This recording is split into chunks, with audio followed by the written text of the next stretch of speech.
Hello there, kia ora. Look, on a Sunday, I like to sit down and do a piece of content on a really specific topic, but I just haven't had the chance this week because we've been doing lots of planning and prepping and basic tidying up stuff for the next couple of weeks, which is going to be kind of hectic in terms of content out there because there's a lot going on.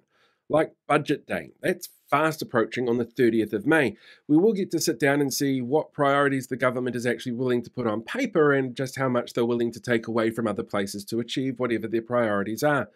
In that week, Blake and I are going to sit down and actually run a series of interviews that will play at 8:30 each night on mine and his YouTube channel.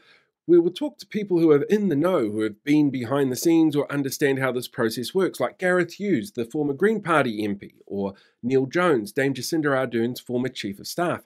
On the Friday, we'll even sit down with Clint Smith, the numbers man himself, and get a bit of a rundown as to what the budget actually says and what it's promoting as being said. It'll be a fascinating week, and there's a whole bunch of other people coming along as well, so make sure you tie that in. If you don't already, follow either me or Blake Forbes on YouTube to get updates for that. Speaking of Blake's YouTube, the BFG podcast, we did a big tidy up of that yesterday, so make sure you go give that a check out. There's a number of really fascinating interviews in there which I didn't even realize, like Susie Cato. Oh my God. Okay, this is going to make you laugh. This is me and Susie Cato when I was 11 or 12. Very young. Aww. Anyway, that's the last time that photo will ever see the light of day.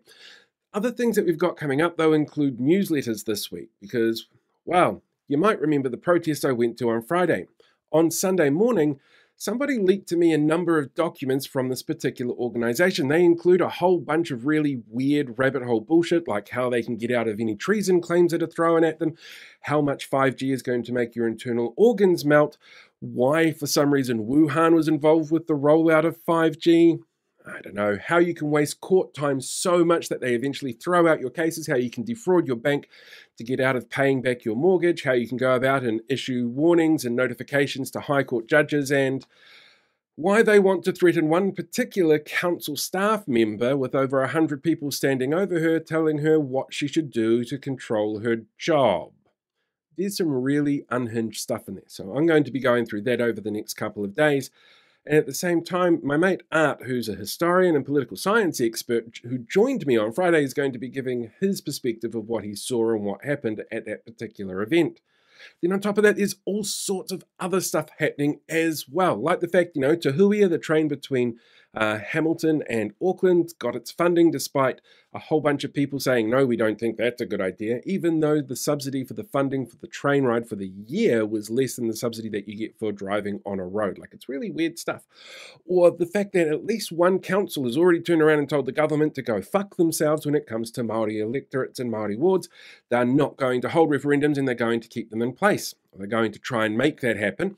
And there's another councillor in another part of the country who's getting all upset because she's not allowed to talk about cycle lanes. Because councillors are supposed to be, impartial before they make decisions. It's probably never the case, but they're supposed to look impartial. But she made a submission to their annual plan about cycle lanes being bad, and now she's getting all upset that she's not allowed to actually sit in on the submissions after clearly having made up her mind. And this has upset organisations like the Free Speech Union, because that's where her husband works. There's a ton of stuff in terms of content that we can look at over the next couple of weeks. So it's going to be really busy, which is why today was the day to settle down and just do a little bit of tidying up and promotion stuff that we need to organize and plan a whole bunch for the next couple of weeks. So please settle in, relax, go and watch things on YouTube, go and check out the newsletters if you haven't done so already, subscribe to all of them so that you're kept in the know when we get this information out over the next couple of weeks. Until then, I hope your Monday is going much, much better than my Sunday.